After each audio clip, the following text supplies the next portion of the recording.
നിങ്ങളുടെ ഫേവറേറ്റ് സീരിയലുകൾ ടിവിയിൽ വരുന്നതിന് മുൻപേ സൺ നെക്സ്റ്റ് ആപ്പിൽ കാണാം. ഇനി എല്ലാവർക്കും മുൻപേ കാണൂ. ഇപ്പോൾ തന്നെ സൺ നെക്സ്റ്റ് ആപ്പ് ഡൗൺലോഡ് ചെയ്ത് സബ്സ്ക്രൈബ് ചെയ്യൂ. കൊണ്ടുവന്നാക്കിയത് സാറ് നിർബന്ധിക്കുമ്പോ പറ്റില്ലെന്ന് പറയാൻ എനിക്കാവില്ലല്ലോ. എന്നെ ആട്ടിപ്പയച്ച പ്രിയഞ്ചേട്ടന്റെ മുന്നിൽ തന്നെ എത്തണമെന്നായിരിക്കും ദൈവത്തിന്റെ തീരുമാനം. അതുകൊണ്ടായിരിക്കും ഇങ്ങനെയൊക്കെ സംഭവിച്ചത്. ഞാൻ നിന്നെ ആട്ടിപ്പായിച്ചിട്ടൊന്നുമില്ല. എന്നെ കാണുന്നത് ഇഷ്ടല്ല, ഇനി എന്റെ മുന്നിൽ വന്നു പോരുതെന്നൊക്കെ എന്നോട് പറഞ്ഞില്ലേ? ആട്ടിപ്പായിക്കുന്ന പോലെ തന്നെയാ അത്. എന്നിട്ടും പ്രിയഞ്ചേട്ടന്റെ വീട്ടില് എന്നെ താമസിപ്പിക്കേണ്ടി വന്നു. എനിക്ക് ആഹാരം ഉണ്ടാക്കി തരേണ്ടിയും വന്നു. ദൈവം എന്റെ കൂടെയാന്നല്ലേ അതിനർത്ഥം? എന്റെ ഭാഗത്ത് ഒരു തെറ്റും ഇല്ലാത്തോണ്ടല്ലേ ദൈവം എന്റെ കൂടെ നിന്നത്? ദൈവം കൂടെ ഉണ്ടാവുമ്പോ ജീവിതത്തിൽ സമാധാനവും സന്തോഷവും ഉണ്ടാവും. വിഷമം വരുമ്പോ ഓടിയെത്താനും ചേർത്ത് പിടിക്കാനും ആളുണ്ടാവും.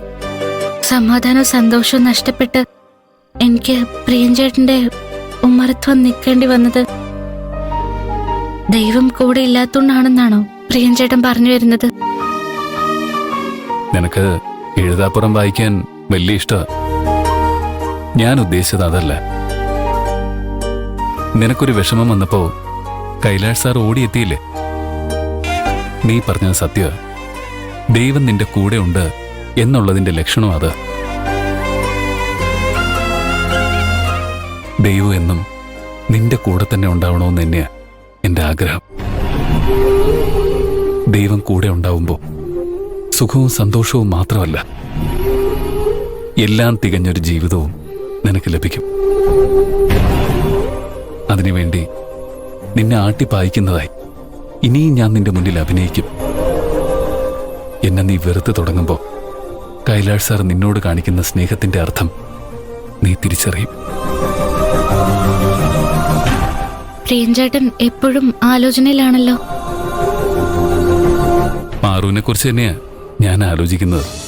എന്നെ കുറിച്ചോ? ഹോസ്റ്റലിൽ നിന്ന് പുറത്താക്കിയപ്പോ നാട്ടിലേക്ക് തിരിച്ചു പോകുന്നതിനെ കുറിച്ച് നീ ആലോചിച്ചില്ലേ? അതിനേക്കാൾ കൂടുതൽ നീ ആലോചിച്ചത് നാട്ടിലേക്ക് തിരിച്ചു പോയിട്ട് ഇനി എന്ത് ചെയ്യും എന്നതായിരിക്കും. കിട്ടിക്കൊണ്ടിരിക്കുന്ന വരുമാനം നിലച്ചു പോയാ കുടുംബത്തിന്റെ അവസ്ഥ എന്തായിരിക്കും എന്നതായിരിക്കും. ബാധ്യതകളൊന്നുമില്ലാത്ത, നാളെക്കുറിച്ചുള്ള ആശങ്കകളൊന്നുമില്ലാത്ത ഒരു ജീവിതം പാറുവിന് എന്നായിരിക്കും ലഭിക്കുന്ന ഞാൻ ആലോചിച്ചുകൊണ്ടിരുന്നത്.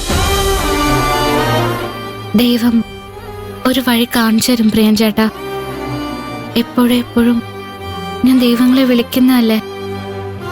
ഒരുപാട് തവണ പറയുമ്പോ ഒരിക്കലെങ്കിലും എന്റെ സങ്കടങ്ങൾ ദൈവത്തിന്റെ കാതിൽ വീഴില്ലേ? എന്നെങ്കിലും കണ്ണു തുറക്കും. നീ പറഞ്ഞ സത്യ പാറു. ദൈവങ്ങളൊക്കെ കണ്ണു തുറക്കും. അതിനി അധിക താമസമൊന്നും വേണ്ട. ഞാൻ വഴിയിൽ നിന്ന് മാറി നിന്നാലേ സൗഭാഗ്യത്തിലേക്ക് നിനക്ക് എളുപ്പത്തിൽ നടന്നു പോകാൻ കഴിയൂ. നിനക്ക് വഴി ഒരുക്കി തരാനാ ഞാൻ ശ്രമിക്കുന്നത്.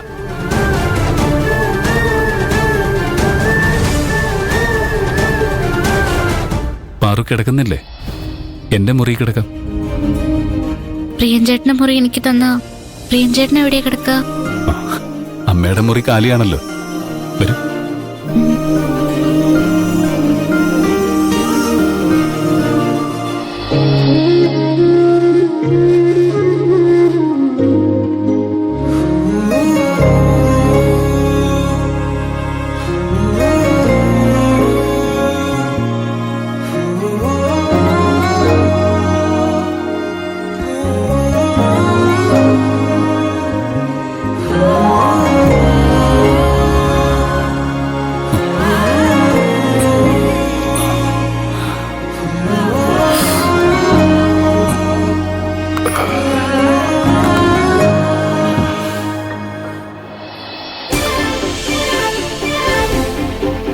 കോഫിയോ?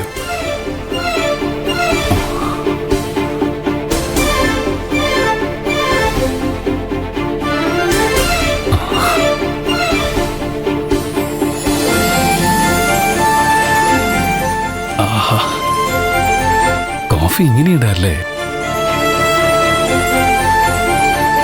കാണുന്നില്ലല്ലോ, എവിടെ പോയി?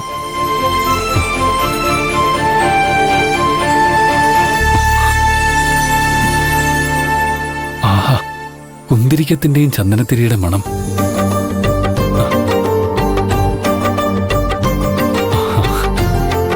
അടിച്ചു വാരി തുടച്ച് കുന്തിരിക്കവും പുകച്ച് ദൈവങ്ങളുടെ മുന്നിൽ വിളക്കും ചന്ദനത്തിരിയും കത്തിച്ചു വച്ചിരിക്കുന്നു.